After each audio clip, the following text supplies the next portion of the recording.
শুরু করছি বাংলা বলছে। কদিন আগে জাস্ট হালকা ছলে আমরা যখন গল্পগুজব করছিলাম তখন আমি একটা কথা বলছিলাম যে অন্যান্য রাজ্যে যেটা হয় যে নির্বাচন মিটে গিয়ে যখন সরকার গঠন হয়ে যায় তখন আমাদের মতো যারা সাংবাদিক তাদের রীতিমতো ভাবতে হয় যে পরের দিনে যারা সংবাদপত্রে আছেন ভাবেন যে পরের দিন পাতাটা কিভাবে ভরাবেন, বা আমাদের ভাবতে হয় যে সারাদিন কি খবরের যোগান থাকবে, কিভাবে আমরা সারাদিন ধরে চ্যানেলটাকে পরপর খবর দিয়ে ঘটনাবহুল রাখবো, হ্যাপেনিং রাখবো।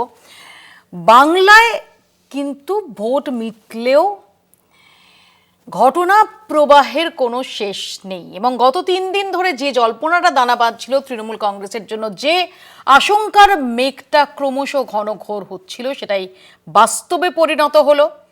বিদ্রোহী তৃণমূল বিধায়কদের নিয়ে বিধানসভায় হাজির করলেন ঋতব্রত বন্দ্যোপাধ্যায়। গতকালই তিনি ইঙ্গিত দিয়ে রেখেছিলেন, সংখ্যাটা নিয়ে চর্চা চলছিল। 58 জনের স্বাক্ষর সম্বলিত চিঠি স্পিকারের কাছে জমা পড়ল বিক্ষুব্ধদের তরফ থেকে, এবং সেটাকেই মান্যতা দিয়ে ঋতব্রত বন্দ্যোপাধ্যায়কেই বিরোধী দলনেতার ঘর ব্যবহারের অনুমতি দিলেন স্পিকার। ঋতব্রত বন্দ্যোপাধ্যায়দের দাবি যে 58তেই শেষ নয়, আরও 2 জন তাদের সঙ্গে রয়েছেন, তারা রাজ্যের বাইরে রয়েছেন, যে কারণে তারা এই চিঠিতে স্বাক্ষর করেনি, কিন্তু সব মিলিয়ে সংখ্যাটা 60। অন্যদিকে তৃণমূল কংগ্রেসের, অর্থাৎ যে আদি তৃণমূল কংগ্রেস, তার ভবিষ্যৎটা কি? 28 বছর আগে যে তৃণমূলের অঙ্কুর রোপণ করেছিলেন মমতা বন্দ্যোপাধ্যায়, সে মমতা বন্দ্যোপাধ্যায়কেই নেত্রী হিসেবে দেখেন বলে দাবি করছেন ঋতব্রত বন্দ্যোপাধ্যায়, আখরুজ্জামান, শিউলি সাহারা। তারা বলছেন যে তারা চান মমতা বন্দ্যোপাধ্যায় এই পরিষদীয় দলের মার্গদর্শক হয়ে থাকুন, পরামর্শদাতা, প্রধান পরামর্শদাতা হয়ে থাকুন, কিন্তু একই সঙ্গে অভিষেকের নারাজ তারা। এই দলের সঙ্গে, পরিষদীয় দলের সঙ্গে দূর দূর পর্যন্ত অভিষেক বন্দ্যোপাধ্যায়ের কোনো সম্পর্ক নেই, এমনটাই তাদের বক্তব্য। তাহলে কি মমতায় হ্যাঁ, অভিষেকে না? তাহলে অভিষেক বন্দ্যোপাধ্যায়ের রাজনৈতিক ভবিষ্যৎ বা কোন দিকে যেতে চলেছে, সেটাই কি একটা বড়সড় প্রশ্নের মুখে? যে সময় আজকে ঋতব্রত বন্দ্যোপাধ্যায়ের প্রেস কনফারেন্স করছেন, সেই সময় মমতা বন্দ্যোপাধ্যায়ের কালীঘাটের বাসভবনেও একটা বৈঠক, সেই বৈঠকে উপস্থিত অভিষেক বন্দ্যোপাধ্যায়ও। আজই দেখেছি আমরা যে তৃণমূল কংগ্রেস তড়িঘড়ি তাদের সমস্ত কমিটি, সমস্ত সাংগঠনিক কমিটি তারা ডিসলভ করে দিয়েছে। এই পরিস্থিতিতে তাহলে তৃণমূল কি ভাঙনের মুখে? আদি তৃণমূল কি নিশ্চিহ্ন হওয়ার মুখে? এই সব নিয়ে আমরা আলোচনা করব। আমাদের সঙ্গে যারা উপস্থিত রয়েছেন তাদের সঙ্গে পরিচয় করিয়ে দিই। বিজেপির তরফ থেকে রয়েছেন দীপঙ্কর সরকার, কংগ্রেসের পক্ষ থেকে আশুতোষ চ্যাটার্জি, আমাদের সঙ্গে রয়েছেন তৃণমূল কংগ্রেসের পক্ষ থেকে উপাসনা চৌধুরী, এবং সিপিআইএম এর পক্ষ থেকে সায়ন ব্যানার্জি। আমি আলোচনায় যাওয়ার আগে একবার চোখ রাখবো প্রতিবেদনে।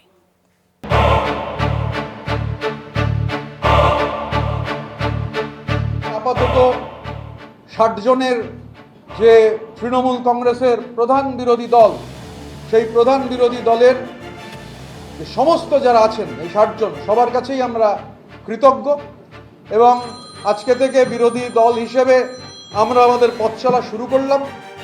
ঋতব্রত বন্দ্যোপাধ্যায়ের মতো নবীন এবং সমর মুখোপাধ্যায়ের মতো পুরনো তৃণমূলের হাতে রইল মমতা বন্দ্যোপাধ্যায়ের দলের লাইফ সাপোর্ট। অক্সিজেন পাইপ খুলে নিলেই অস্তিত্বের সংকট। আমরা সবাই মিলে একটা টিম হিসেবে কাজ করে গঠনমূলক সদর্থক বিরোধীর ভূমিকা পালন করতে পারবো, এই বিশ্বাস আমাদের রয়েছে।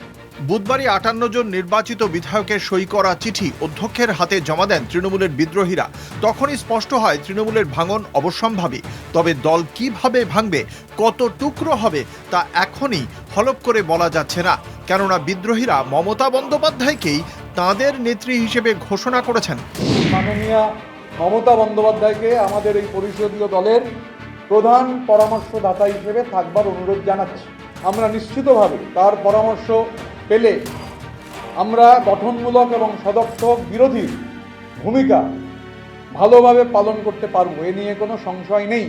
ঋতব্রতরা যখন এই ঘোষণা করছেন, কালীঘাটে মমতার বাড়িতে কৌশলী বৈঠকে তৃণমূল কংগ্রেস নেত্রী, বৈঠকে কুণাল ঘোষ, মদন মিত্র, অভিষেক বন্দ্যোপাধ্যায়, শোভনদেব চট্টোপাধ্যায়রা, দলের সমস্ত কমিটি ভেঙে দিয়েছেন নেত্রী।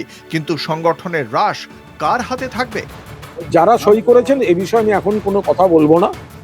তারা আমরা চিঠি দিয়েছি, ওরা কোনো চিঠি দিয়েছেন, কিন্তু এমন অনেক ব্যক্তি আছেন তারা আমাদের আগে তারা সই করেছেন, আবার এখন তারা সই করছেন।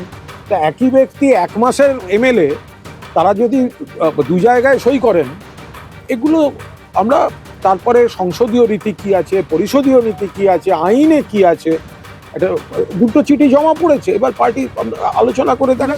বিদ্রোহী তৃণমূল নাকি পুরনো তৃণমূল, কোন কূলে পা রাখবেন মমতা বন্দ্যোপাধ্যায়? কি হবে অভিষেক বন্দ্যোপাধ্যায়ের রাজনৈতিক ভবিষ্যৎ? অভিষেক বন্দ্যোপাধ্যায়ের সঙ্গে অষ্টাদশ পশ্চিমবঙ্গ বিধানসভার দূর দূরান্তের কোনো সম্পর্ক নেই। আমরা তৃণমূল কংগ্রেসের প্রতীকে ৮০ জন বিধায়ক তারা নির্বাচিত হয়েছেন, তার মধ্যে ৬০ জন বিধায়ক আপাতত মনে করেছেন রীতিনীতি মেনে যে এটাই হচ্ছে এই অষ্টাদশ বিধানসভার ভেতরে প্রিন্সিপাল অপোজিশন। বিধানসভায় বিরোধী দলনেতার মর্যাদা পেয়েছেন ঋতব্রত, বিরোধী দলের মর্যাদা পেয়েছেন বিদ্রোহীরা। বিধানসভায় বিজেপির বি টিম হিসেবেই থেকে যাবেন এরা। সরকারের চোখে চোখ রেখে সেটা হাউসের ভেতর যে অ্যাম্ফি থিয়েটার, সেই অ্যাম্ফি থিয়েটারে যেমন লড়াই হবে, হাউসের বাইরে বিধানসভার অভ্যন্তরে সেই লড়াই হবে, রাস্তাতে সেই লড়াই হবে। আবার সরকার যদি কোনো সদর্থক ভূমিকা পালন করেন, আমরা সেই সদর্থক ভূমিকার প্রশংসা করতেও পিছপা হব না। ৮০ থেকে ৭৮, সেখান থেকে আরও ৫৮ বিয়োগ। রক্তক্ষরণের শেষে কোথায় থামবে মমতা বন্দ্যোপাধ্যায়ের দল? লাইফ সাপোর্ট জারি রাখবেন বিদ্রোহীরা? দলনেত্রীর ভূমিকাই বা কী হবে? কলকাতা টিভি। আমি উপাসনার কাছেই যাব। শুরুতে উপাসনা, আমি এখনো পর্যন্ত যা জানি যে তুমি গতকাল মমতা বন্দ্যোপাধ্যায় যখন ধর্ণা দিচ্ছে সেখানেও তুমি ছিলে, এবং এখনো পর্যন্ত যে বিদ্রোহী বিধায়করা ফাইনালি বিধানসভার অন্দরে অন্তত তারাই শেষ হাসি হাসলেন। ঋতব্রত বন্দ্যোপাধ্যায় তিনি বিরোধী দলনেতা হিসেবে স্বীকৃতি পেলেন অভিষেক বন্দ্যোপাধ্যায়ের চিঠি সত্ত্বেও, যেখানে অভিষেক বন্দ্যোপাধ্যায় ১ জুনের তারিখে যে চিঠিটা দিয়েছিলেন সেখানে আবেদন ছিল স্পিকারের কাছে যে যেহেতু অলরেডি শোভনদেব চট্টোপাধ্যায়কে তিনি ওয়েলকাম স্পিচে বিরোধী দলনেতা হিসেবে সম্বোধন করেছেন, অর্থাৎ কার্যত মান্যতা দিয়েই দিয়েছেন, তাই শোভনদেব চট্টোপাধ্যায়কে আগেকার প্রথা মেনে বিরোধী দলনেতা করা হোক। কিন্তু ফাইনালি ঋতব্রত বন্দ্যোপাধ্যায়দের দাবি যে সংসদীয় রীতিনীতি মেনে প্রয়োজনীয় যে নাম্বার, সেই নাম্বারের বিধায়ক তারা গিয়ে স্বাক্ষর সম্বলিত চিঠি দিলেন এবং স্পষ্ট বার্তা, মমতা বন্দ্যোপাধ্যায়কে তারা নেত্রী মানছেন কিন্তু অভিষেক বন্দ্যোপাধ্যায় তারা নারাজ। উপাসনা, দেখুন ব্যাপারটা হচ্ছে এখনো শেষ হাসি ভাষার যে কথাটা মৌখিক আপনি উল্লেখ করলেন, এখানে শেষ হাসির কোনো ব্যাপার নেই, কারণ এখনো শেষটাই যে হয়নি। এটা একটা নতুন যুদ্ধের শুরু। যে কথাটা আপনি প্রথমেই উল্লেখ করলেন সেটা হচ্ছে গতকাল দিদিমণি যখন ধর্নায় উপস্থিত ছিলেন সেখানে সকল বাস্তব জেনুইন তৃণমূলীরা সেখানে উপস্থিত ছিল। অনেক মিডিয়া তরফ থেকে এসে আমাদেরকে একটা প্রশ্ন করা হয়েছিল যে অনেক বড় বড় নেতা নেতৃত্বরা এখানে নেই, বেশিরভাগ কর্মীদেরকে দেখা যাচ্ছে। আমি তখন একটা কথা বলেছিলাম যে দিন শেষে বেনজল কিন্তু যদি বেরিয়ে যায় তার পরবর্তীতে জায়গাটা আরেকটু বেশি শুদ্ধ হয়ে ওঠে। এবং আজকের দিনে দাঁড়িয়ে কিন্তু বেনজল যাদের বলছো সেই বেনজলের প্রথমত উপাসনা, বেনজলের যদি পরিমাণটা দেখো, অর্থাৎ এখানে তারা মানুষ, আমি বেনজলটা কিন্তু তোমার কথা ধরে বলছি, কোট আনকোট বেনজল, পুকুরি সাফ হয়ে যাচ্ছে। ২০ জন এখনো পর্যন্ত বিদ্রোহী হননি বিধায়কদের মধ্যে। প্রতীক রাখতে পারবে? নাম্বার 1। নাম্বার 2, শুধুমাত্র কিন্তু তৎকাল তৃণমূল কংগ্রেস তারা বিদ্রোহী হয়েছেন এমনটা না, কারা নেই সেখানে। ওল্ড গার্ডস, মমতা বন্দ্যোপাধ্যায়ের ওল্ড গার্ডস যারা তারা রয়েছেন, জাভেদ খান রয়েছেন, আখরুজ্জামান রয়েছেন, কানাইয়ালাল আগরওয়াল রয়েছেন, রথিন ঘোষ রয়েছেন।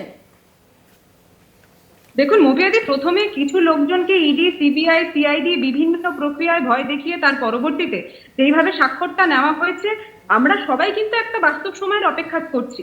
আমরা অতীব কুইক হয়ে যাচ্ছি না তো জাজমেন্টের জন্য, এই জিনিসটা আমরা সকলে বলতে চাই। এবং তার পাশাপাশি আরেকটা বিশেষ কথা বলতে হয়, বিরোধীরাই বরাবরই একটা কথা বলে এসেছিল যে তৃণমূলে নাকি একটাই পোস্ট এবং ওনার নাম মমতা বন্দ্যোপাধ্যায়। তাই মমতা বন্দ্যোপাধ্যায় তার স্পষ্ট বক্তব্য রেখেছেন এবং উনি স্পষ্ট করে দিয়েছেন যে উনি কিন্তু কর্মীদের সাথে রয়েছেন এবং তাদেরকে নিয়েই আগামীর এই যুদ্ধ, এই লড়াইটা লড়বে। এবং তার মাঝখানে যখন ঋতদা এই বক্তব্য রাখছে যে ওনারাই নাকি বাস্তব তৃণমূল, ওনারা সেই প্রতীক নিয়ে লড়বেন, এত বক্তব্য ওনারা রাখছেন, তার মাঝখানে পিছন থেকে অনেকেই খিলখিলিয়ে হাসছে এবং হয়তো এই কথাই বলছে যে হয়তো চিহ্নটা তৃণমূল কংগ্রেসের নয়, অন্য কোনো চিহ্নে যদি ঋতদা লড়তেন তাহলে আরেকটু বেশি স্পষ্ট হতো গোটা বিষয়টা। কিন্তু এই গোটা বিষয়ের মাঝখানে একটা জিনিস কিন্তু স্পষ্ট মৌপিয়াদি, সেটা হচ্ছে যেইভাবে দল ভাঙানোর খেলা বিজেপির তরফ থেকে খেলা হচ্ছে, এই জিনিসটা কিন্তু সাধারণ জনগণের কাছ পর্যন্ত দেখুন, একটা স্পষ্ট উত্তর যাচ্ছে বা একটা স্পষ্ট বার্তা যাচ্ছে তা কিন্তু নয়। কিন্তু উপাসনা, তারা কিন্তু এখানে প্রথমে আশুতোষ বসে রয়েছেন, দল ভাঙার খেলা কি পশ্চিমবঙ্গবাসী গত 15 বছরে দেখেননি? আজকে যে দল ভাঙার কথা নিয়ে তোমরা বারবার সোচ্চার হচ্ছ, আজকে কংগ্রেস থেকে দল ভাঙানো হয়নি? কংগ্রেসকে তো সাইন বোর্ডে পরিণত করার হুঁশিয়ারি দেওয়া হয়েছিল। আজকে তৃণমূল কংগ্রেস, তারা তো নিজেদের অস্তিত্ব বাঁচানোর জন্য এই মুহূর্তে তাদের লড়তে হচ্ছে। দেখুন, কংগ্রেস থেকে তার পরবর্তীতে তৃণমূল কংগ্রেসের জন্মগ্রহণ মমতা বন্দ্যোপাধ্যায়ের হাত ধরে সেই জিনিসটা কিভাবে হয়েছে সেটা আলাদা করে আমার ব্যাখ্যা করা সত্যি জায়গা আসে না, আমি সেটার কথা শুধু বলছি না, তারপর একের পর এক মানস ভূঁইয়া থেকে শুরু করে হেন মহুয়া মৈত্র থেকে শুরু করে মৌসম ব্যানার্জির নূর থেকে শুরু করে নানান স্তরে পুরসভা পঞ্চায়েত হাতবদল হয়ে গেছে, হয়নি? নির্বাচিত পুরসভা পঞ্চায়েত হাতবদল হয়নি? এবার এই যে নামগুলো মৌপিয়াদি আপনি উল্লেখ করছেন, এইটা সবচেয়ে ভালো উত্তর উপাসনা চৌধুরীর থেকে অনেক বেশি ভালোভাবে কিন্তু মানস রঞ্জন ভূঁইয়া, মহুয়া মৈত্র এবং মৌসম ব্যানার্জির নূরদিরা ভালোভাবে দিতে পারবেন। কিন্তু যখন এই কথাটা আমি বলছি, সেখানে একটা জিনিস স্পষ্টভাবে বলতে হবে যে এত সংখ্যক লোকজনদেরকে নিয়ে আলাদা করে যখন ওই বিরোধী দলনেতা রূপে কেউ নিজেকে প্রকাশ করার চেষ্টা করছে, আজকে বিরোধী দলনেতা কি অভিষেক বন্দ্যোপাধ্যায় কি? এই প্রশ্নটা যখন সাধারণ মানুষ করবে, তখন কিন্তু সেটার উত্তর হিসেবে অভিষেক বন্দ্যোপাধ্যায়ের নাম উঠে আসছে না, তখন কিন্তু উঠে আসছে শোভনদেব চট্টোপাধ্যায়ের নাম। অর্থাৎ যে শোভনদেব চট্টোপাধ্যায় তৃণমূল কংগ্রেসের জন্য সেই অত্যন্ত পুরনো কাল থেকে, সেই জন্মলগ্ন থেকে উপস্থিত, শোভনদেব চট্টোপাধ্যায়কে নিয়ে ঋতব্রত বন্দ্যোপাধ্যায়ের কি কোনো প্রশ্ন চিহ্ন উঠে এসছে? সেই প্রশ্নটা যদি আজকের দিনে দাঁড়িয়ে সাধারণ কোনো একজন তৃণমূলের কর্মী করে, তখন জিনিসটা একদম স্পষ্ট হয়ে উঠে আসবে যে অভিষেক বন্দ্যোপাধ্যায়কে কেন্দ্র করে তার পরবর্তীতে রাগ প্রকাশ করে যেইভাবে দল ভাঙানোর খেলা খেলছে ঋতব্রত বন্দ্যোপাধ্যায় এবং যেই গোটা টিমটা ওনারা বানানোর চেষ্টা করেছে, তার পিছনে কাদের মদত রয়েছে। আমি আসবো, ইঙ্গিতটা কোন দিকে? ইঙ্গিতটা ডেফিনেটলি দীপঙ্কর দা আপনাদের দিকে। উপাসনা একবার নাম করে একাধিকবার নাম না করে ইঙ্গিতটা আপনাদের দিকেই করলো। দেখুন, আমাদের পরিষ্কার বক্তব্য, সত্যি কি আমাকে একটা কথা বলুন তো, যে ঋতব্রত বন্দ্যোপাধ্যায় বা সন্দীপন শাহ যারা প্রথম এটা শুরু করেছেন, সত্যি 60 জন বিধায়ক শুধুমাত্র ঋতব্রত বন্দ্যোপাধ্যায় এবং সন্দীপন শাহ তারা বললেন যে না এটা ঠিক হচ্ছে না, দলে যা হচ্ছে সেটা ঠিক হচ্ছে না, সবাই মিলে এসো আলাদাভাবে চিঠি দিই শোভনদেব চট্টোপাধ্যায়। এবং সত্যি তো যেটা উপাসনা বলছেন যে শোভনদেব চট্টোপাধ্যায়ের নামটার তো যথেষ্ট ওজন আছে, তিনি এতবারের এত প্রবীণ একজন ল মেকার, এ ব্যাপারে তো কোনো সন্দেহ নেই যে বাংলার রাজনীতি রয়েছে নাকি শিন্ডে মডেল। একদম বাংলার রাজনীতিতে শোভনদেব চট্টোপাধ্যায় যে একজন রাজনৈতিক প্রজ্ঞ ব্যক্তিত্ব, সে ব্যাপারে কোনো সন্দেহ নেই। আর এই বিষয়টার সাথে বিজেপির কোনো যোগাযোগ নেই, পুরোটাই তৃণমূলের আভ্যন্তরীণ ব্যাপার। যে আমি এখানে বলছি আপনাদের মিডিয়ার সামনে, এই পুরো খেলাটা মাননীয় মমতা ব্যানার্জি ঋতব্রত বন্দ্যোপাধ্যায় বা রথীন ঘোষকে দিয়ে খেলাচ্ছেন না তো। কারণ ভাইপোরাতে প্রতিদিন, কারণটা হচ্ছে প্রতিদিন মার খেতে হবে, মাথা ফাটাতে হবে, আবার হসপিটালে শুয়ে থাকতে হবে, এমন ঘটনা মমতা ব্যানার্জি প্রতিদিন দেখতে চাইছেন না বলে তিনি আবার এদের দ্বারা করাচ্ছেন না তো। আর দ্বিতীয় কথায়, কে ঋতব্রত বন্দ্যোপাধ্যায়? ঋতব্রত বন্দ্যোপাধ্যায় সেই ব্যক্তি যে ব্যক্তি তৎকালীন অর্থমন্ত্রী বাংলার আমাদের অমিত মিত্রকে দিল্লিতে ধুতি খুলে দিয়েছিল, তার পুরস্কার স্বরূপ মমতা ব্যানার্জি বসিয়ে দিয়েছিল, তৃণমূলে জয়েন করিয়েছিল এই ঋতব্রত বন্দ্যোপাধ্যায়কে। মমতা ব্যানার্জি জানতেন না ঋতব্রত কে? আজকে ন্যাকামি করছেন বসে বসে। এই ঋতব্রত বন্দ্যোপাধ্যায় অমিত মিত্রের মধ্যে একজন, কেউ বলতে পারবে না, বিরোধী রাজনৈতিক দল থাকতে পারে, আমরা থাকতে পারি, কংগ্রেস থাকতে পারে, কোনোদিন বলতে পারবে না অমিত মিত্র একজন খারাপ লোক। তার ধুতি দিল্লিতে খুলে দিয়েছিল, পুরস্কার স্বরূপ তাকে তৃণমূলে জয়েন করিয়ে পরবর্তীকালে রাজ্যসভায় এখন তাকে বিধায়ক পদ দিয়ে জিতিয়েছে তৃণমূল কংগ্রেসের সিম্বলে। তাই পুরোটাই মমতা ব্যানার্জি খেলছে ভাইপোর হাত থেকে বাঁচার জন্য কিনা সেটা ভাবতে হবে। তৃতীয় বিষয়, আমরা চাই পশ্চিমবঙ্গ শুধু নয় ভারতবর্ষ গণতন্ত্র শক্তিশালী হোক। কারণ ওই যে ডেমোক্রেসিকে টিকিয়ে রাখতে হলে বিরোধী দলের একটা মহান ভূমিকা আছে। যেমনভাবে এই বিরোধী চ্যানেলগুলো যেমন সরকারের সমালোচনা করে গণতন্ত্রকে বাঁচিয়ে রাখবে, গণতন্ত্রকে শক্তিশালী করবে, ঠিক বিধানসভায় বিরোধী দল যারা হয়েছে 80 জন হয়েছেন, তারা একসাথেই থাকুক, এক দলেই থাকুক, সরকারের সমালোচনা করুক। কংগ্রেসের বক্তব্য বা কেউ কেউ প্রশ্ন তুলছেন যে আসলে এই যে বিরোধী 60 জনের বিরোধী দল, সেটা আসলে বিজেপির বি টিম। আমার কথা হচ্ছে, আমি তো প্রথমেই বললাম পুরোটাই তৃণমূল। বিজেপির বি টিম বলে কি করে হলো? সিম্বলটা বিজেপি দিয়ে দিয়েছে নাকি? আরে মমতা ব্যানার্জি তার ঘর সামলাতে পারছে না, কেন সামলাতে পারবে? কারণ যে ছেলেটা 2011 পরে লিফটে এসে বাংলার রাজনীতিতে ঢুকে গেল, যে আসে জেতার পরেই বলে দিল সব কি সারা কলকাতা শহরে সিম্বল পড়ে গেল, পোস্টার পড়ে গেল, কি সমন্বয়ক, যুদ্ধ সেনাপতি, ছিলই না, সে যুদ্ধের সেনাপতি হলো। এই বাংলার রাজনীতিতে একটা একটা ভোগাস, কোনো নাম্বার নেই। বুথের একজন সভাপতি হতে যে যোগ্যতা দরকার থাকে, যে পরিশ্রম করা দরকার থাকে, এই ছেলেটা কিচ্ছু নেই। পুরো আছে অন্যদিকে যত শয়তানি বুদ্ধি, কাটমানি, তোলাবাজি, চোর, জোচ্চুরি, কয়লা, বালি, পাথর, ইভেন বাড়ির বউটাকে সোনা চুরি কেছে ধরে নিয়ে এইরকম একজন চ্যাংড়া ফুচকে ছেলে সে বাংলার রাজনীতিকে নিয়ন্ত্রণ করবে। বাংলার যারা রাজনীতি এতদিন করেছে তারা মেনে নেবে স্বাভাবিকভাবে, তাদের দলের ব্যাপারের জন্য সেই ঘটনাটা ঘটেছে। এর সাথে না, আমার এখানে দীপঙ্কর দা, আমার একটা প্রশ্ন আছে যে আপনি যে অভিযোগ করলেন যে সেই অভিযোগগুলো তো ৪ঠা মের আগেই অভিষেক বন্দ্যোপাধ্যায় সম্পর্কে ছিল, তখন তারা কেন এই বিদ্রোহটা করলেন না? তখন করেন সে তারা ব্যাপার বুঝবে, তার দায়িত্ব বিজেপি নেবে। মনে করলেন না কর্পোরেট স্টাইলে, তখন কেন মনে করলেন না কর্পোরেট স্টাইলে দল চলে, দলে একজনেরই কথা চলে, ইত্যাদি, দল হাইজ্যাক হয়ে গেছে ইত্যাদি। মমতা ব্যানার্জি ভোটে জেতার পর বাড়িতে রেখে দুবার চা কাটলেট খাইয়েছে, দুবার চা কাটলেট খাইয়েছে, দুবার চা কাটলেট খাইয়েছে, খাইয়ে দিয়ে বলেছে ভাইপোর হাতের থেকে আমাকে বাঁচা। খুব সংক্ষেপে স্বাভাবিকভাবে ভাইপোর হাত থেকে বাঁচা বলে দীপঙ্কর দাস, উপাসনা আপনার কথায় রেসপন্স, উপাসনা একদম সংক্ষেপে 30 সেকেন্ডে তোমার রেসপন্স দেব, আমি সায়নের কাছে যাব। দেখুন, সর্বপ্রথম বিজেপির প্রতিনিধি যেসব কথা বলছেন ওটা শুনে মনে হচ্ছে যে উনি অ্যাস্ট্রোলজির কোর্স করে এসেছেন, তাই অ্যাস্ট্রোলজির কোর্সটা ঠিক কোথা থেকে করেছেন সেই জিনিসটা আমরা সকলে জানতে চাই। আর ওনার চোখে ভালো তৃণমূল ঠিক তারা ভালো তৃণমূলের ব্যাখ্যা কিন্তু আপনারাই করেছেন। ধুতি কিভাবে অমিত্রা খুলেছিল জানেন? বাড়িতে বয়স্ক লোক থাকবে দেখবেন, আপনার নিশ্চয়ই বাড়িতে বয়স্ক লোক আছেন, বাবা মা আছেন, ঠাকুরদা বয়স্ক লোক আছে, তাদেরকে জিজ্ঞেস করবেন সভ্যতা একজন সভ্য মানুষকে কিভাবে অপমান করা যায়। মমতা ব্যানার্জি সেদিন করেছিল।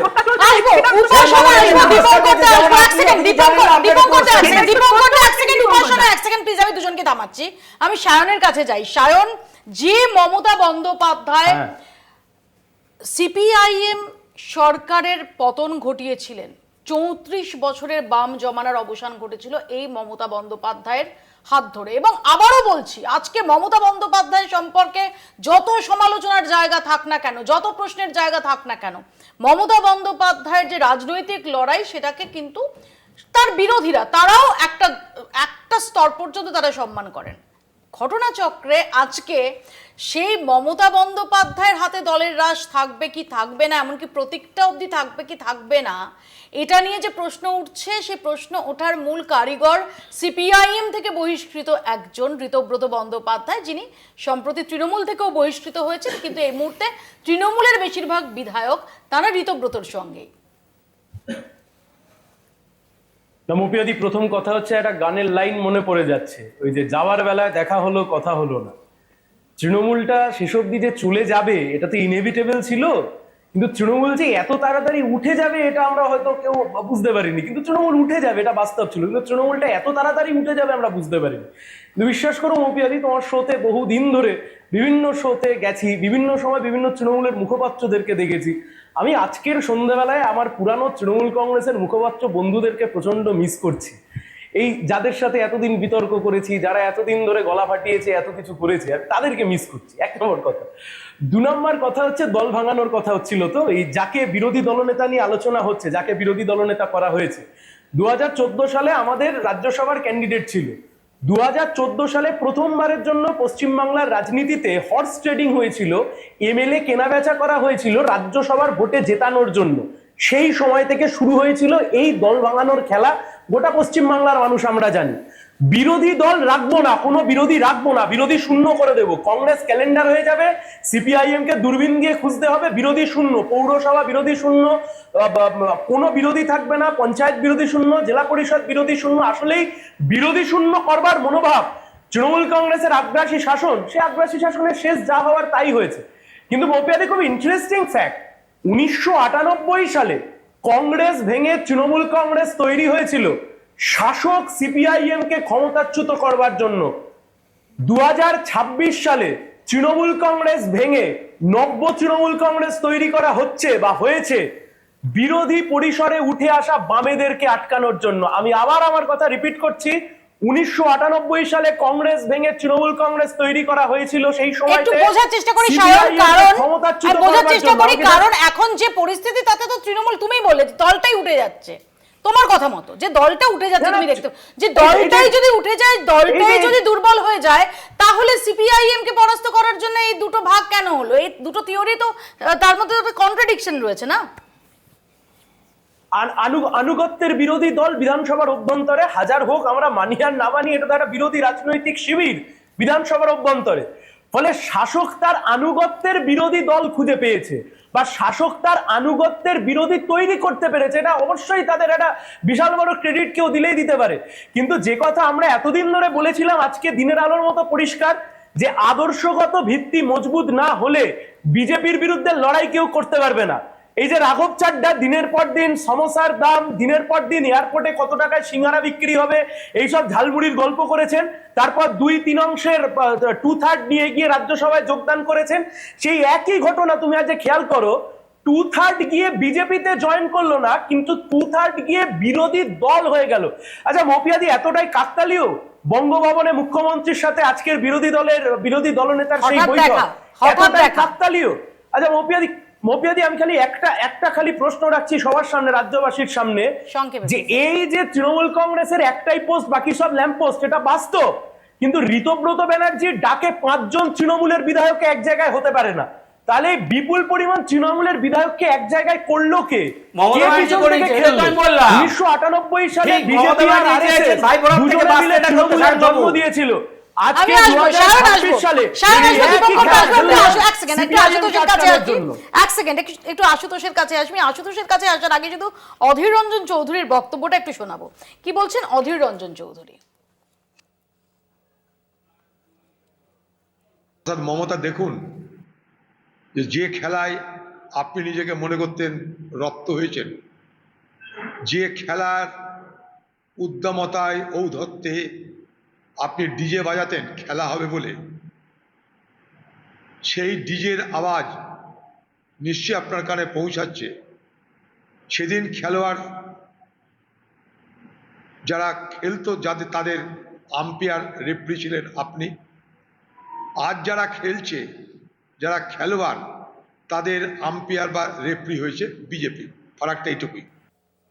আশুতোষ, প্রথমেই বলি, হাট্টিমা টিম কে কার টিম আমরা তো দেখছি। এবং সবথেকে বড় কথা, কোথায় ঘাসফুল থাকবে কোথায় কাশফুল থাকবে এগুলো তারা দেখবেন। কংগ্রেস তার 2টো বিধায়ক নিয়ে আগামী দিনের পথ চলবেন, খুব পরিষ্কার কথা আমাদের। দেখুন, উপাসনা আমার ছোট বোন, অনেক কিছু ডিফেন্ড করতে হচ্ছে, তো ও হয়তো তপন কান্দুর নামটা শোনেনি, কৃষ্ণপ্রসাদ জানার নামটা শোনেনি, তারপরে ফুলচাঁদ শেখের নামটা শোনেনি, এরকম আমরা ওকে তালিকা দিয়ে দিতে পারি। ওনার নেত্রীকে জিজ্ঞেস করবেন গিয়ে যে দিনের পর দিন কংগ্রেসকে টুকরো টুকরো করে ভাঙা, অর্থাৎ এই তৃণমূলই বিজেপিকে পশ্চিমবঙ্গে এনেছে। সেকুলার ফোর্সকে গলা টিপে ধরো, উঠতে দিও না, এবং কণ্ঠরোধ করে তাকে মিথ্যা মামলার ওপর দিয়ে পুরো শেষ করে দিয়ে তাকে দলবদল করা। এই যে কারিগর যারা ছিল, সেসব কারিগরেরা বিজেপিতে, আমরা দেখতে পাচ্ছি পরিষ্কার কথা।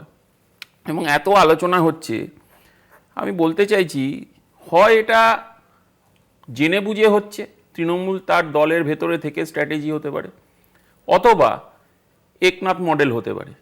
এখন কোন মডেল রাজ্যবাসী বিচার করবেন।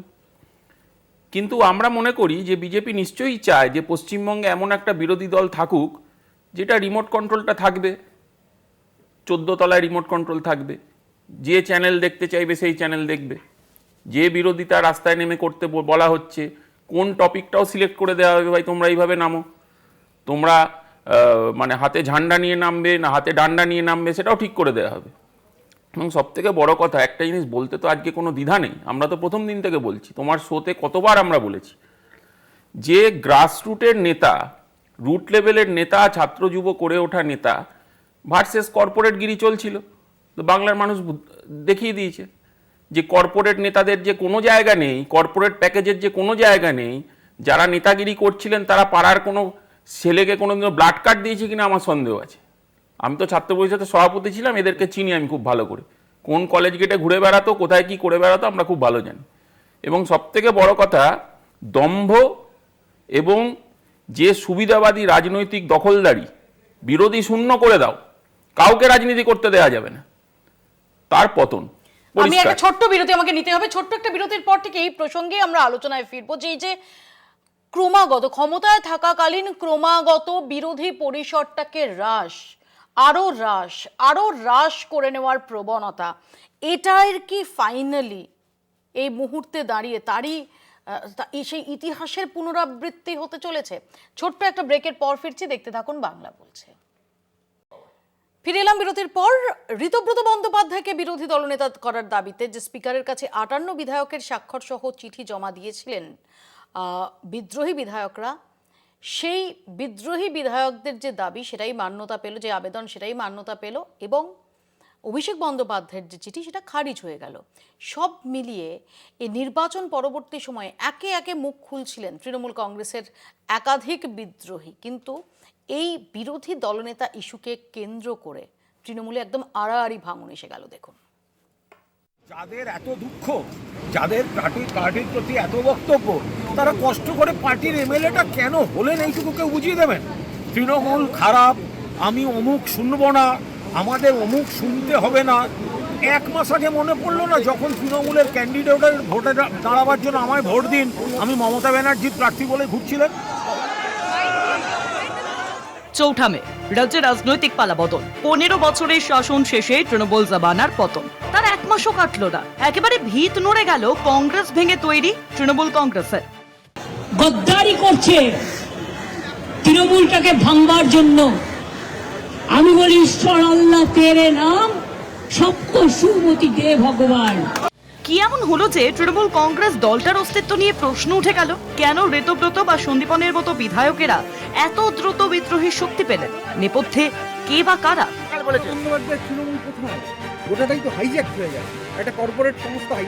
আজ পাওয়া যাচ্ছিলই, গত 48 ঘন্টায় তৃণমূল কংগ্রেস প্রায় লাইভ সাপোর্টে। রবিবার খোদ তৃণমূল নেত্রীর ডাকা বৈঠকেই দেখা নেই নির্বাচিত বিধায়কদের, যে ঘটনায় সুনামি এসে পড়ল বুধবারের বিধানসভায়। বহিষ্কৃত ঋতব্রত বন্দ্যোপাধ্যায়কে বিরোধী দলনেতা হিসেবে দেখতে চেয়ে চিঠি দিলেন বিদ্রোহী তৃণমূল বিধায়কেরা। আবার বললাম, আমি গদ্দার, বেঈমান যাই হতে পারি, চোট চোট চোট চোট শুনতে হচ্ছে না, প্রিজন ভ্যানও বাজাতে, মানে প্রিজন ভ্যানের ভেতর থেকে চোট চোট চোট চোট শুনতে হচ্ছে, মানে লোকে বাইরে থেকে বলছেন না আমায়। বিদ্রোহে ভাঙছে ঘর, কে আসল কে নকল? শুরু হয় পরিষদীয় দলের চিঠি দিয়ে, যে চিঠিতে বিধানসভার বিরোধী দলনেতা হিসেবে শোভনদেব চট্টোপাধ্যায়ের নাম প্রস্তাব করে তৃণমূল কংগ্রেস। সেখান থেকেই সংঘাতের সূত্রপাত, যেখান থেকেই বাংলার মহারাষ্ট্র মডেল নিয়ে জোরালো চর্চা। কিন্তু এখানেও নাটকীয় ওপর বিদ্রোহীদের এই চিঠিতেও দলনেত্রী মমতাই। আগে সিপিএম দল করত, নীতিহীন একজন। আমাদের ভুল হয়েছে তাকে টিকিট দেওয়া, পায়ে পড়েছিল এসে। সেদিন বাঁচানো সিপিএম ঠিক করেছিল, অন্তত এই একটা ক্ষেত্রে তাদের আমি অ্যাপ্রিসিয়েট করি, ওকে তাড়িয়ে দিয়ে। তা সত্ত্বেও আমরা তাকে 2 বার সংসদে জিতিয়েছি। অন্য লোকের টিকিট কেটে তাকে হাওড়ায় দাঁড় করানো হয়েছে। আজকে তাদের কাছে আমি ক্ষমা চাইছি হাত জোর করে, যে আমরা আপনাদের সাথে এরা বিশ্বাসঘাতকতা করলো, এদের আমরা ক্ষমা করিনি। আজকে দুজনকে আমরা অলরেডি দল থেকে এক্সপেল করে দিয়েছি। মঙ্গলবার অভিষেক বন্দ্যোপাধ্যায়ের চিঠি জমা দিতে স্পিকারের কাছে যান তৃণমূলের 2 বিধায়ক অসীমা পাত্র এবং কুণাল ঘোষ। বিধানসভার স্পিকার সেই চিঠি গ্রহণ করেননি। আজ বিধানসভায় আমাদের দলের তরফে, সর্বভারতীয় তৃণমূল কংগ্রেসের তরফে দলের নির্দেশে 2 বিধায়ক অসীমা পাত্র এবং কুণাল কুমার ঘোষ আমরা চিঠি দিতে এসেছিলাম মাননীয় অধ্যক্ষকে। অধ্যক্ষ নেই, আমরা গেলাম অধ্যক্ষর সচিবালয় তাঁর সচিবের কাছে। অধ্যক্ষের সচিবালয়ের সচিব তিনি বলছেন, কাল চিঠি রিসিভ করার পর স্পিকার সাহেব নির্দেশ দিয়েছেন কোনো চিঠি, বিরোধীদের কোনো চিঠি রিসিভ করা যাবে না। এই টালমাটাল অবস্থার মধ্যেই সম্ভাব্য ভাঙন রুখতে দলের যাবতীয় কমিটি ভেঙে দেয় তৃণমূল কংগ্রেস। কিন্তু শৈজাল বিতর্ক কি এভাবে সমাধান করা যাবে? আসলে দলের অন্দরে যে অভিষেকের নেতৃত্ব নিয়ে প্রশ্ন উঠেছে, এ নিয়ে আর কোনো দ্বন্দ্ব নেই। প্রশ্ন উঠেছে তৃণমূলের ভিতর আসল শক্তি কার হাতে। বুধবার সেই প্রশ্ন উস্কে দিয়ে নবান্নে মুখ্যমন্ত্রী শুভেন্দু অধিকারীর প্রশাসনিক বৈঠকে তৃণমূল বিধায়করা কাকলি ঘোষ দস্তিদারের রাস্তাতেই হাঁটলেন ফিরহাদ হাকিম, নয়না বন্দ্যোপাধ্যায়, কুণাল ঘোষ সহ তৃণমূলের একাধিক বিধায়ক। ছিলেন বিদ্রোহী বিধায়করা। তৃণমূলের অবস্থা এতটাই অস্বস্তিকর যে কোন বিধায়ক বিদ্রোহী আর কোন বিধায়ক নয় তা বোঝাই এখন দায়। কলকাতা টিভি। উপাসনা, আমি আগেও যেটা বলছিলাম যে বিদ্রোহী বিধায়করা কিন্তু এখনো একটা কথাই বলছেন যে মমতা বন্দ্যোপাধ্যায়কে তারা নেত্রী মানেন। মমতা বন্দ্যোপাধ্যায় এই পরিষদীয় দলের প্রধান পরামর্শদাতা হিসেবে তখনই আবেদন তারা করছেন।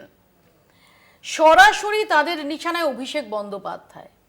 এই মুহূর্তে দাঁড়িয়ে সত্যি কি অভিষেক বন্দ্যোপাধ্যায়ের তৃণমূল কংগ্রেসের একজন সেকেন্ড ইন কমান্ড হিসেবে আর দায়িত্ব পালন করার গ্রাউন্ড থাকছে, সেই পরিসর থাকছে? ব্যাপারটা কি জানো, অলরেডি কমিটিও ডিসলভ হয়ে গেছে, সমস্ত কমিটি ডিসলভ হয়ে গেছে। মৌপিয়াদি, ব্যাপারটা হচ্ছে এখানে যে কোনোদিন অভিষেক বন্দ্যোপাধ্যায়কে আমরা বস বলিনি, অভিষেক বন্দ্যোপাধ্যায়কে আমরা দাদা বলেছি। এবং অভিষেক বন্দ্যোপাধ্যায় আমাদের সকলকে একটা জিনিস স্পষ্ট করে দিয়েছিলেন যে আমাদের সকলের নেত্রী, ওনার নাম মমতা বন্দ্যোপাধ্যায়। এবং খুব স্বাভাবিকভাবেই আবেগপ্রবণ ক্ষেত্র থেকে এবং মমতা বন্দ্যোপাধ্যায়কে দেখেই আমাদের সকলের রাজনীতিতে নামা। কিন্তু আজকে যখন ঋতব্রত বন্দ্যোপাধ্যায় এই বক্তব্য রাখছেন এবং উনি এতটাই দলবিরোধী কথা বলছেন, এই জিনিসটা তো একদমই এড়িয়ে যাওয়ার বিষয় নয় যে ঋতব্রত বন্দ্যোপাধ্যায় কিন্তু তৃণমূলের প্রত্যেক মমতা বন্দ্যোপাধ্যায়ের আশীর্বাদ এবং অভিষেক বন্দ্যোপাধ্যায়কে বস বলার পরবর্তীতে সেই টিকিটটা পেয়েছিলেন। তো সেখানে আমি বারবার একটা স্পষ্টভাবে একটা কথা বলতে চাই। ঋতব্রত, তুমি কি বলতে চাইছো? ঋতব্রত অভিষেক বন্দ্যোপাধ্যায়কে বস বলতেন? এই জিনিসটা আপনিও জানেন, আমরাও জানি, এবং আপনার চ্যানেলে আজকের দিনে দাঁড়িয়ে যারা বসে বিজেপির তরফ থেকে বক্তব্য রাখছে তারাও এই জিনিসটা খুব ভালো করে জানেন। এবং আশ্চর্যের জায়গাটা হচ্ছে এইখানে যে এই ঋতব্রত বন্দ্যোপাধ্যায়, আপনারা সংবাদ মাধ্যমে যারা প্রতিনিধিরা রয়েছে তারা সকলেই জানে যে ঋতব্রত বন্দ্যোপাধ্যায়কে নাকি বলা হতো, উনি নিজেই দাবি করতেন যে উনি অভিষেক বন্দ্যোপাধ্যায়ের ঘনিষ্ঠ। আজকের দিনে দাঁড়িয়ে কারোর উপর গোটা বিষয়টা, গোটা দায়ভারটা চাপাতে হবে বলে হঠাৎ করেই আমি অভিষেক বন্দ্যোপাধ্যায়কে টেনে এনে তার পরবর্তীতে অভিষেক বন্দ্যোপাধ্যায়ের গায়ের উপর কালিটা লাগাবো? কারণ ওনারাও এই মমতা বন্দ্যোপাধ্যায় 7 জন বিধায়ক নামে যদি কালি লাগানোর চেষ্টা করে, কিন্তু ঋতব্রত তো একা নন যিনি অভিষেক বন্দ্যোপাধ্যায়ের বিরুদ্ধে বলছেন। শিউলি সাহা তিনি বলছেন, কথাটা ঋতুরা নিজে বলেছে। হ্যাঁ, না, হুইসেল ব্লোয়ারের কথাটা, এই কথাটা তো আমার নয়, এই কথাটা বলেছেন স্বয়ং ঋতব্রত বন্দ্যোপাধ্যায়। উনি স্পষ্ট করেছেন যে হুইসেল ব্লোয়ার কাউকে না কাউকে হতে হতো, হুইসেল ব্লোয়ার আমি হয়েছি। আমি সেখানে স্পষ্টভাবে বলতে চাই যে বিরোধী দলনেতা কি অভিষেক বন্দ্যোপাধ্যায় ছিলেন নাকি? আজকে যে উনি অভিষেক বন্দ্যোপাধ্যায়ের বিরোধিতা করে তার পরবর্তীতে উনি বলছেন যে মমতা বন্দ্যোপাধ্যায়কে উনি মান্যতা দেন কিন্তু অভিষেক বন্দ্যোপাধ্যায়কে দেন না, তার পরবর্তীতে ওনারা আলাদা করে একটা নতুন ভালো তৃণমূলদেরকে নিয়ে দল গঠন করার চেষ্টা করছে। উপাসনা, প্রশ্ন হচ্ছে যে ধরো ঋতব্রতদের শিবির যে প্রশ্নগুলো তুলে আসছে যে আজকে না, যেদিন ওরকম একটা ইলেকশন ফলতায় তার দুদিন আগে জাহাঙ্গীর খান, যিনি অভিষেক বন্দ্যোপাধ্যায় ঘনিষ্ঠ হিসেবে পরিচিত, তিনি উইথড্র করে নিলেন। দল বলল যে এটা তার ব্যক্তিগত সিদ্ধান্ত, দল জানে না, দলকে কনফিডেন্সে নিয়ে করা হয়নি। এই ঋতব্রত বন্দ্যোপাধ্যায়রা সেদিন মিটিংয়ে দাঁড়িয়ে বলেছিলেন যে জাহাঙ্গীরকে কেন তাকে বহিষ্কার করা হচ্ছে না বা সাসপেন্ড করা হচ্ছে না। তার আগে অলরেডি আমরা দেখেছি রিজু দত্ত, কোহিনুর মজুমদার, তাদের সাসপেন্ড করা হচ্ছে, নাম্বার 1। নাম্বার 2, এখন এই যে বিধায়করা যেটা বলছেন যে দল হেরেছে, তৃণমূল কংগ্রেস হেরেছে, ডেফিনেটলি তৃণমূল কংগ্রেসের একাধিক অভিযোগ রয়েছে, কিন্তু ফাইনালি জনমত যেটা এগেনস্টে গেছে এটা অস্বীকার করার কোনো জায়গা নেই। কিন্তু তারপর বৈঠকে সেখানে সমস্ত এমনকি সিনিয়র বিধায়ক যারা, তাদেরও বলা হয়েছে যে অভিষেক বন্দ্যোপাধ্যায়কে স্ট্যান্ডিং ওভেশন দিতে, যেটা তারা নাকি অনেকেই মেনে নিতে পারেননি। দেখুন, এখন তো অনেক গল্পই আমাদের চোখের সামনে তুলে ধরার চেষ্টা হবে, কিন্তু ব্যাপারটা হচ্ছে যে যেই কথাটা আমরা সকলে বলছি যে আজকের দিনে দাঁড়িয়ে তৃণমূল কংগ্রেসের প্রতীক নিয়ে মমতা বন্দ্যোপাধ্যায়ের মুখ নিয়ে তার পরবর্তীতে যারা বিধায়কের পদে বসলেন, আজকে হঠাৎ করেই তাদের বিদ্রোহর কণ্ঠস্বর এমন ভাবে উঠে আসলো যে তাদের মনে হচ্ছে যে না, মমতা বন্দ্যোপাধ্যায়কে নেত্রী আমরা মানছি, কিন্তু মমতা বন্দ্যোপাধ্যায়কে হেকেল করার জন্যই আমরা হঠাৎ করেই বিজেপির যাতে একটু বেনিফিট হতে পারে তার জন্য নিজের মতো একটা আলাদা নিজেদের করে একটা দল বানিয়ে তার পরবর্তীতে চালনা করব। এবং আমি বারবার একটা কথা বলছি, বিরোধী দলনেতার নাম অভিষেক বন্দ্যোপাধ্যায় তো নয়, শোভনদেব চট্টোপাধ্যায় এত বসছেন, এত নেতৃত্ব, ওনাদেরকে নিয়ে কার প্রবলেমটা হচ্ছে তারা এই কথাটা বলুক। কিন্তু যে প্রসিডিওর যে ব্যাকডেটে সই করা, অলরেডি সিআইডি তদন্ত করছে, ব্যাকডেটে সই করানো বিধায়কদের বা অন্য লোক সই করানো, এর নৈতিকতা নিয়ে তো বিধায়করা প্রশ্ন তুলছেন। মৌপিয়াদি, তুমি সিআইডি তদন্তের কথা বলতে, আমি একটু স্পষ্ট করে দিতে চাই যে ইলেকশন হওয়ার আগে পর্যন্ত যখন ওই বিধায়ক কেনা বেচার গোটা প্রক্রিয়া চালাচ্ছে বিজেপি, ঠিক সেই সময় কতজনের বাড়িতে ইডি এবং সিবিআই এর রেড করা হয়েছে। শুধুমাত্র তাই কেন, তোমাদের সোর্স আমাদের থেকে অনেক বেশি। আমি মৌপিয়াদি তোমাকে আমার হাত জোর করে অনুরোধ করব যে একটু খোঁজ খবর নিয়ে দেখুন যে এই সব বিধায়ক যারা আজকে এই সাইনটা করছে, যাদের বক্তব্য এবং যেই নিয়ে আমরা ডিবেটটা করছি যে তারা নাকি আলাদা একটা দল বানাবে নতুন তৃণমূল, ভালো তৃণমূলদেরকে নিয়ে, কজনের বাড়িতে সিবিআই, ইডি এবং সিআইডি পাঠানো হয়েছে, তার পরবর্তীতে থ্রেট দেওয়া আমি হয়েছে। আসবো উপাসনা, খুব গুরুত্বপূর্ণ আমাদের পয়েন্ট, আমি এটা নিয়ে দীপঙ্করদার কাছে যাব। দীপঙ্করদা, এটা কিন্তু যদি আমরা দেখি ডেফিনেটলি এত বছরের অ্যান্টি ইনকামবেন্সি, এত দুর্নীতির অভিযোগ, তৃণমূল কংগ্রেসের নেতাদের বিরুদ্ধে বিপুল ক্ষোভ একটা বড় অংশের মানুষের রয়েছে, কিন্তু জাস্ট এই 1 মাসেরও কম সময়ে একের পর এক প্রাক্তন বিধায়ক তারা অ্যারেস্ট হচ্ছেন, একের পর এক কাউন্সিলর অ্যারেস্ট হচ্ছেন, যাদের অনেকে আছে যাদের কোমরে দড়ি পরিয়ে ঘোরানো হচ্ছে। এই জাভেদ খান, আজকে কুণাল ঘোষ, যিনিও আজকে প্রশাসনিক বৈঠকে উপস্থিত ছিলেন, তিনি বললেন যে বিধায়কদের একজন, যাকে শুভেন্দু অধিকারী মুখ্যমন্ত্রী, তিনি দেখা হতেই বলেছেন যে আপনার সম্পত্তিগুলো এবার একটু রেগুলারাইজ করুন। ইঙ্গিতটা কোন দিকে সেটা স্পষ্ট। কয়েকদিন আগে আমরা দেখেছি শুভেন্দু অধিকারী তিনি বলেছেন যে জাভেদ খান এবং তার ছেলের কতগুলো সম্পত্তি ইত্যাদি। আসলে কি কোথাও ইন্টিমিডেট করা হচ্ছে এজেন্সি দিয়ে? এখন তো রাজ্যের এজেন্সিও আপনাদের, দেখুন এই যে কারণে তারা এই বিদ্রোহী হতে বাধ্য হচ্ছেন। মৈবদেবী, আপনাদের এত বড়টা নামি চ্যানেল এবং সন্ধ্যের ইয়ার টাইম নষ্ট করছেন একজনের নাম বলে, যার বাংলার রাজনীতিতে কোনো অবদান নেই। এটা তো অস্বীকার করতে পারবেন না। আপনি যদি সাপোজ কংগ্রেসের বা সিপিএমে যাদের প্রাসঙ্গিকতা নেই তাদের যে বলেন, সেটা মমতা ব্যানার্জি স্বীকার করেছেন। আগামী দিন আমরা এটাই বলছি যে তৃণমূল আর সিপিএম একসাথে চলবে। সেটা মমতা ব্যানার্জি আজকে ভুল স্বীকার করে সিপিএমকে ধন্যবাদ দিচ্ছে। দুদিন পরে সায়নবাবু আর যদি অভিষেকবাবু একসাথে রাস্তায় হাঁটবেন বিজেপির বিরুদ্ধে, আমরা বলছি একসাথে বেঁধে বিরোধিতা করুন, জোট বাঁধুন। কিন্তু বিষয়টা হচ্ছে গিয়ে যে ভদ্রলোক তৃণমূলের কে আছে তার জানার দরকার নেই, কোন সংসদীয় নীতিতে একজন জেনারেল সেক্রেটারি বিধানসভায় চিঠি দিতে পারে? দেবে কে? সভাপতি দেবে। সে কংগ্রেসের রয়েছে, তারা বলে সব ক্ষেত্রে যেটা হয় বড় ব্লক লেটারে সই করা চিঠি, মানে চুরি করতে হয়, ব্লক লেটারে সই করা চিঠি দিয়ে বলছে সে উপস্থিত ছিল, যার সই করেছে সে বলছে আমি উপস্থিত ছিলাম না, ওই দিনের মিটিংয়ে ছিলাম, এখানে আমার নাম লিখে দিয়েছে। এত বড় দুর্নীতি করেছে, তার বিরুদ্ধে তদন্ত করা যাবে না? এটাই চাইছে।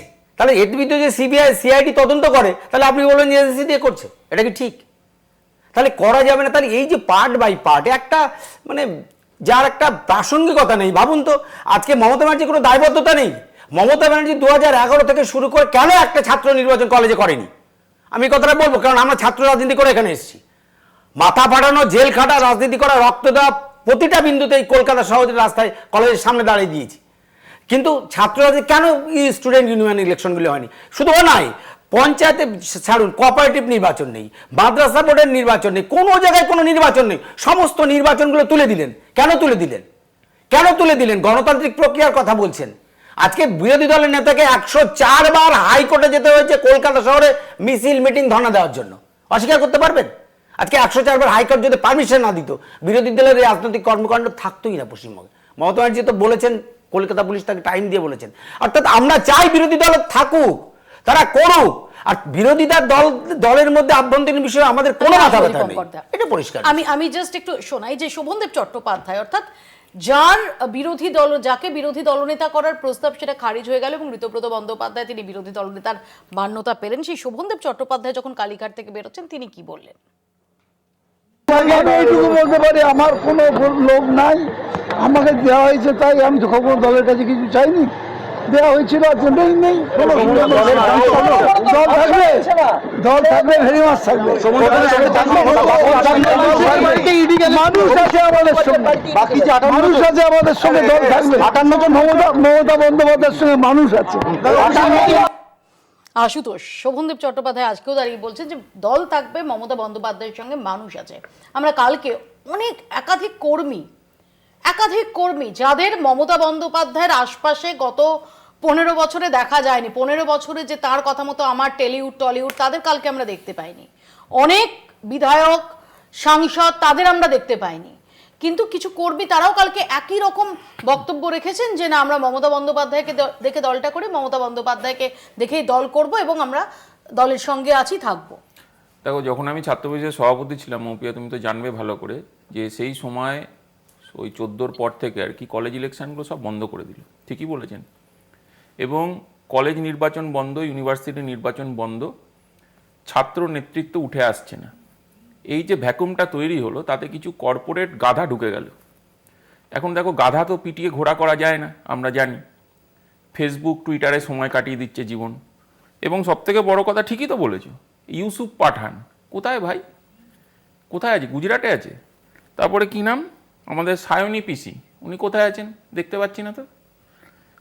কীর্তিবাবু, শত্রুঘ্ন সিনহা, অনেক নেতা আছে, কোথায় গেল? সদ্য কোয়েল মল্লিক, যারা সদ্য রাজ্যসভার, আমার বক্তব্য যে এখানে আমি খুব তোমার বক্তব্যের রেস্টে খুব সায়নের কাছে যাওয়ার আগে উপাসনার কাছে যাবো। উপাসনা, কাল ওই মঞ্চে আমরা কাকে দেখলাম? বৈশানর চট্টোপাধ্যায়কে। যে বৈশানর চট্টোপাধ্যায় ওল্ড গার্ড, যিনি যার কপালে টিকিটের শিখে ছেড়েনি। কোয়েল মল্লিক কোথায়? মানিকা গুরুস্বামী কোথায়? কীর্তি আজাদ কোথায়? শত্রুঘ্ন সিনহা কোথায়? সোহম কোথায়? দেব কোথায়? রচনা ব্যানার্জি কোথায়? সায়নী ঘোষ কোথায়? জুন মালিয়া কোথায়? আমি তো এমনি এমনি খাই, সে কোথায়? তার নামটা শুনলাম আমি। যাই হোক, উপাসনা এক সেকেন্ড। দেখুন, ব্যাপারটা হচ্ছে মৌপিয়াদি, যে প্রশ্নটা তুমি করলে সেখান থেকে দাঁড়িয়ে যাদের যাদের নামটা উল্লেখ করলে আমি মনে করি যে তারা খুব সুন্দরভাবে এটার উত্তরটা দিতে পারবে। এবং এটার উত্তর দেওয়ার জন্য আমি তৃণমূল মুখপাত্র স্বাভাবিকভাবে হইনি। কিন্তু কি জানেন তো, আজকের দিনে দাঁড়িয়ে আমি বরাবরই যে কথাটা বলি যে আমরা তো কর্মী, এবং গতকাল যে ভিড়টা হয়েছিল সেটা বিভিন্ন মিডিয়া চ্যানেল আমি দেখছিলাম যে কিভাবে ভিড় হয়নি বলে তার পরবর্তীতে একটা মিথ্যা ন্যারেটিভ তুলে ধরার চেষ্টা করছিল। সেখানে দাঁড়িয়ে তার পরবর্তীতে যে বাস্তব দৃশ্যগুলো উঠে এসছে সেটা দেখে কিন্তু আজকের দিনে দাঁড়িয়ে যারা শাসকে বসে আছে তারা আবারও ভয় পেয়েছে। এবং তার পরবর্তীতে যিনি একবার একটা দল থেকে বহিষ্কৃত ছিলেন এবং তার আগে আবারও আমরা দেখলাম তৃণমূল কংগ্রেস থেকে উনি আবারও বহিষ্কৃত হলেন, উনি হয়তো আলাদা করে একটা নতুন পার্টি বানানোর চেষ্টা করেছিলেন, হতে পারে সেটা বালিশ বা অন্য কোনো সিম্বল দিয়ে। কিন্তু ব্যাপারটা হচ্ছে যে সেই জিনিসটা না করে আজকে ওনাকে যেই এনার্জিটা দেওয়া হয়েছে যে তৃণমূল কংগ্রেসের সিম্বলটা নিয়ে তার পরবর্তীতে আপনি লড়াইটা করুন, তারা পিছন থেকে ইঙ্গিতটা দিচ্ছে। আমাদের তো দেখে মনে হচ্ছে কুণাল বাবু সব থেকে আনন্দে আছেন। পৃথিবীর যদি কেউ সব থেকে আনন্দে থাকে তার নাম কুণাল বাবু। আমার সত্যি জানা নেই দাদা, আমি আসবো, আমি উপাসনা আশুতোষ দুজনের কাছেই আসবো, তার আগে আমি সায়নের কাছে যাবো। সায়ন, মৌপিয়াদি খুবই সুন্দর, আমি শুনছিলাম বালিশ ইত্যাদি ইত্যাদি সব আলোচনা আসছে। সিপিআইএম যেদিন বহিষ্কার করেছিল সেদিনকে এই সমস্ত বালিশের কথা মাথায় আসেনি, নাকি সেদিন বালিশ মাথায় দিয়ে ঘুমোতে ইচ্ছা করছিল? কোনটা? পশ্চিমবাংলার বুক থেকে সিপিআইএম যেদিন একজনকে বহিষ্কার করলো দল বিরোধী বিভিন্ন কর্মকাণ্ডের জন্য, তাকে নিয়ে গিয়ে আবার পুনর্জীবন করানো হলো, তাকে আবার রাজ্যসভায় পাঠানো, তাকে আবার বিধানসভায় জেতানো ইত্যাদি ইত্যাদি। আইএনটিটিউসির দায়িত্ব দেওয়া, আইএনটিটিউসির দায়িত্ব দেওয়া, যেটা খুব গুরুত্বপূর্ণ একটা দায়িত্ব, আইএনটিটিউসির দায়িত্ব। একদম একদম। এবং আমি তোমাকে এটাও বলছি, এই যে এক্ষুনি জিজ্ঞেস করলে যে কেন বিজেপির লাভ এই কারণে যে এই ঋতব্রত ব্যানার্জি আজকে যিনি বিরোধী দলনেতা হয়েছেন, ইনি তো আইএনটিটিউসির রাজ্য সভাপতি বা কিছু ছিলেন। রাজ্যের মুখ্যমন্ত্রীর কাছে আমার বিশ্বাস তার বিশদ তথ্য স্বাভাবিকভাবেই থাকবেন যে কোথায় কি কি ঘটেছে। আর এর ঠিক উল্টো দিকে কুণাল ঘোষ, যিনি আবার এই সমস্ত কিছু বলছেন, তার সারদার ফাইলও রাজ্যের সরকারের কাছে আছে, ফলে আনুগত্যের বিরোধী। কিন্তু আমাদের কথা খুব স্পেসিফিক।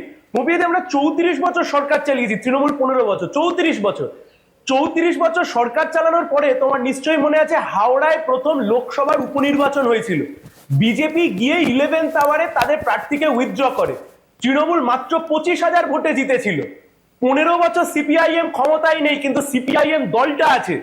কালকে 2-4টে লোক যা গেছে তা নিয়ে বিলাসিতা করবার কথাও আমি বলছি না, তাকে অগ্রাহ্য করার কথাও বলছি না, কিন্তু আমরা বলছি 15 বছর পরে তো সিপিআইএম রয়েছে। 15 দিনের মধ্যে তৃণমূল উঠে গেল, 15 দিন পরে তৃণমূল নেই, এমন দল তৈরি করলেন। আমরাও তো সরকারের পর বিরোধী দলের পর শূন্য হয়েছি, আবার আজকে ফিরে আসার চেষ্টা করছি। আমি চান্দা, যে কথাটা তুমি উল্লেখ করলে যে তৃণমূল কংগ্রেস কি উঠে গেল, এই জিনিসটা একটু স্পষ্ট করে বলে যে তৃণমূল কংগ্রেস উঠে যায়নি। আজকের দিনে দাঁড়িয়ে মমতা বন্দ্যোপাধ্যায়ের এক ডাকে যখন শাসকে যারা বসে আছে তারা তাদেরকে মঞ্চ বাঁধার ব্যবস্থা করে দেয় না, সেখানে ঠিক দাঁড়ায়। মৌপিয়াদি, আমাকে যদি একটু বলার সুযোগ দাও। মৌপিয়াদি, উপাসনা সায়ন দুজনেই বাইরে আছো এক এক করে। উপাসনা সায়ন দুজনেই বাইরে আছো এক এক করে প্লিজ, না হলে একটু অডিও প্রবলেম হবে। সায়ন। মৌপিয়াদি, হ্যাঁ মৌপিয়াদি, আমি তৃণমূলের নতুন যিনি মুখপাত্র, বিশ্বাস করো 2019 সালের পরে আমি দেবাংশুর মধ্যে সেম স্পিরিট দেখেছিলাম, আমি ওর মধ্যে একই স্পিরিট দেখছি, আমি অ্যাডমায়ার করছি। আমি ওসবের মধ্যে যাচ্ছি না, আমি খালি অন্য একটি কথা বলছি। ফলতার উপনির্বাচন প্রমাণ করে দিয়েছে, ফলতার পুনর্নির্বাচন প্রমাণ করেছে শাসক বিজেপি, কিন্তু বিরোধী স্পেস, গণতন্ত্রে তো বিরোধীদের একটা ভূমিকা রয়েছে। এই যে বুলডোজার চালানো হচ্ছে, হকারদেরকে উচ্ছেদ করা হচ্ছে, পুনর্বাসন দেওয়া হচ্ছে না, 80টা বিধায়ক, এ নতুন বলো পুরনো বলো নকল বলো আসল বলো, একটাকে খুঁজে পাওয়া গেল না। কালকে সারা রাত ধরে যাদবপুর স্টেশন, সায়নী ঘোষ, ওখানে যাদবপুরের এমএলএ, কারোর টিকি MP খুঁজে পাওয়া গেল না। এই রাজনীতি করে এরা। আমরা আগেও বলেছি তৃণমূল ছিল পেশা, আসলে পেশা থেকে টাকা কামানোর জায়গা বন্ধ হয়ে গেছে, তাই জন্য আজকে প্রাণ ওষ্ঠাগত। পশ্চিমবাংলার বুকে বিরোধী রাজনৈতিক দল হিসেবে বামেরা লাল ঝান্ডা, তারা অগ্রসর হচ্ছে, তারা এগিয়ে আসছে। আমি আসবো আমরা স্যার। আহ্বান জানাচ্ছি বিজেপি বিরোধী সমস্ত শক্তিকে আমরা একসাথে আমি আসবো। ঠিক, ঠিক, আমি তোর কথা বললাম। এক সেকেন্ড দীপঙ্কর দা, তৃণমূল নেই। এক সেকেন্ড দীপঙ্কর দা, যে শুভেন্দু অধিকারী, যিনি এখন মুখ্যমন্ত্রী, শুভেন্দু অধিকারী, তিনি তৃণমূল কংগ্রেসে মমতা বন্দ্যোপাধ্যায়ের বিশ্বস্ত সেনাপতির দায়িত্ব দীর্ঘদিন পালন করেছেন। নাম্বার ওয়ান, প্রশাসনিক দায়িত্ব তিনি পালন করেছেন, একাধিক গুরুত্বপূর্ণ পোর্টফোলিও তিনি সামলেছেন, তার প্রশাসনিক অভিজ্ঞতা সেটাও যথেষ্ট প্রশাসনিক অভিজ্ঞতা রয়েছে। এবং অনেকেই যেটা জানেন যে তার যে মেকানিজম, তার যে নেটওয়ার্ক, সেটা খুব অ্যাডমিনিস্ট্রেশনের মধ্যে, তিনি যখন বিরোধী দলনেতা তখনও খুব স্ট্রং ছিল।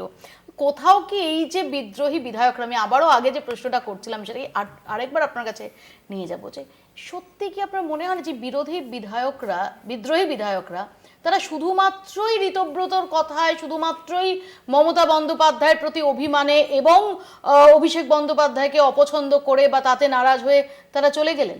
দেখুন, আজকে যিনি মুখ্যমন্ত্রী তিনি 20 ডিসেম্বর 2020 সালে ভারতীয় জনতা পার্টিতে জয়েন করেছিলেন অমিত শাহর দলে। মুশকিলটা হচ্ছে সেই দিন তাকে বলা হয়েছিল যে এই ভাইপোকে নেতা মানতে হবে। অনেকবার স্টেটমেন্ট দিয়ে তিনি বলেছেন যে আমি এরকম কাউকে নেতা মেনে দলে থাকবো না। তার জন্য তিনি 5টা ডিপার্টমেন্ট সহ সমস্ত কিছু ছেড়ে দিয়ে পদত্যাগ করে ভারতীয় জনতা পার্টি জয়েন করেন। যে প্রতীকে জিতেছে, আবার এটাই প্রশ্ন যে এটা তো মানতে হবে যে শুভেন্দু অধিকারী কিন্তু তার আগে বিধায়ক পদে ইস্তফা দিয়েছিলেন। আমি তো বলছি আপনাকে ইস্তফা দিয়ে, আমি সেটা বললাম। এরা তো আমি এদের ব্যাপারে আসছি না, এরা কি করেছে দলের ব্যাপার, আপনাদের বিজেপি তাতে কিছু যায় আসে না। আমরা বলছি তো বিরোধী দল শক্তিশালী হোক, বিজেপি থাকুক, তা বিরোধী দল শক্তিশালী হোক, গণতন্ত্র শক্তিশালী, এটা তো বলছি। আমার কথা হচ্ছে এই ব্যক্তিটাকে, এই ছেলেটাকে, এই ছোকরাটাকে নেতা না মানার জন্যই কিন্তু আজকে বিরোধী দলের যিনি আজকে মুখ্যমন্ত্রী হয়েছেন তিনি কিন্তু সেই দিনই ছেড়ে এসেছিলেন। এবং তার সাথে শুধু তাই নয়, তার সাথে আমরাও যোগদান করেছিলাম। সেই দিন কাঁথির মঞ্চে সেই পশ্চিমবঙ্গের প্রচুর গণতান্ত্রিক লোক তারা যোগদান করেছিল। তাদের অনেককে ফিরিয়ে নিয়ে গেছে কিভাবে, আমি নাম ধরে তো বলতে পারি। রতন ঘোষ থেকে শুরু করে একের পর এক নেতাকে বিরোধী মামলা দিয়ে, কেস দিয়ে, মমতা ব্যানার্জি পুলিশ দিয়ে তাদের ধরে নিয়ে ছেড়েছে। বাবু মাস্টার থেকে, রতন ঘোষ থেকে শুরু করে তাদের রাজনৈতিক ক্যারিয়ার শেষ করে দিয়েছে মমতা ব্যানার্জি শুধুমাত্র বিজেপিতে যোগদান করার জন্য। সেই দিন তো বিরোধী দল ছিল, বিজেপি করতে পারতো, কিন্তু মমতা ব্যানার্জির সর্বগ্রাসী মনোভাব, এটাকে অস্বীকার করার কোনো জায়গা নেই। এই সর্বগ্রাসী মমতা ব্যানার্জির মনোভাবের জন্যই আজকে তৃণমূল কংগ্রেস ফল ভোগ করছে। আমাদের সময় একদম শেষ। ডেফিনেটলি আজকে মমতা বন্দ্যোপাধ্যায়কে আত্মসমীক্ষণ নিশ্চয়ই তিনি করছেন, হয়তো করতে হচ্ছে তাকে। একই সঙ্গে তৃণমূল কংগ্রেস দলের কি ভবিষ্যৎ সেটা নিয়ে বড়সড় প্রশ্নচিহ্ন উঠে গেছে। দল আড়াআড়ি ভাঙনের মুখে যে দাঁড়িয়ে, এটা আর বলার অপেক্ষা রাখে না। এই পরিস্থিতিতে গিয়ে মমতা বন্দ্যোপাধ্যায় তিনি কি সত্যি, এখনো বিদ্রোহী বিধায়করা বলছেন যে তারা মমতা বন্দ্যোপাধ্যায়কে নেত্রী মানেন, সত্যি কি মমতা বন্দ্যোপাধ্যায় এই সংকটটা সামলাতে পারবেন? যিনি অনেক উত্থান পতন দেখেছেন রাজনীতিতে, কিন্তু আজকের দিনে দাঁড়িয়ে মমতা বন্দ্যোপাধ্যায়, যার সঙ্গে 15 বছরের অ্যান্টি ইনকামবেন্সির একটা ব্যাগেজ রয়েছে, তিনি কি সত্যি এই পরিস্থিতি সামাল দিতে পারবেন? কি বা হতে চলেছে অভিষেক বন্দ্যোপাধ্যায়ের ভবিষ্যৎ, রাজনৈতিক ভবিষ্যৎ, এই সব দিকে আমাদের নজর থাকবে। আপাতত বাংলা বলছে এখানেই শেষ করছি। দেখতে থাকুন কলকাতা টিভি।